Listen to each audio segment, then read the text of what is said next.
Today I'm going to set up my new Geekom Mini PC. I got this because my old laptop cannot be upgraded to Windows 11.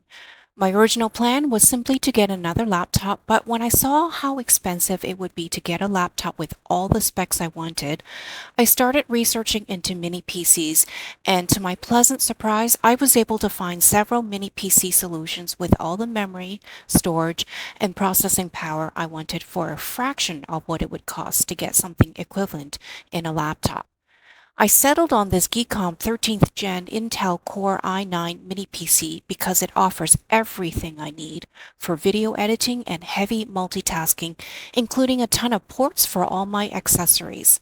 So let's show you what it comes with. The DC jack where you would plug in the power adapter that it comes with. Then you have the first of two HDMI ports. We also have one of two USB-C ports to plug in a phone or a hub. We've got an Ethernet port in case you want to hardwire into your network. Next, we have the first two of four USB-A ports, another USB-C port, and our second HDMI port. So this would be the back of the mini PC.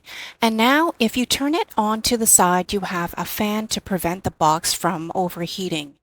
And then if you flip it to the other side, you've got two more USB ports, a headphone jack, and the power button. And on the adjacent side, you also have a slot to insert an SD card in case you want to access supplemental storage.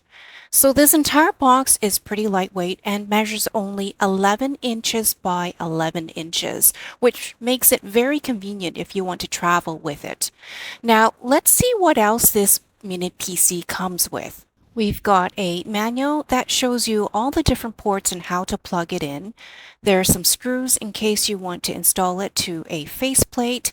And here's the cable and power adapter. So let's go ahead and plug this box in and set it up.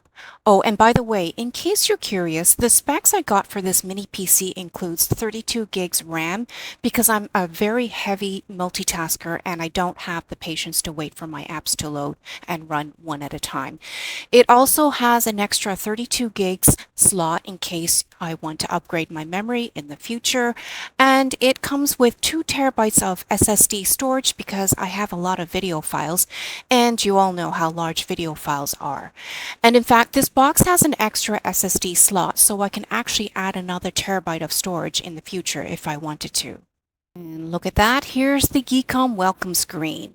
And we're going to start loading up the Windows operating system, and then I'm going to come back with an updated video to let you know my thoughts after having used this mini PC for a while. See you then.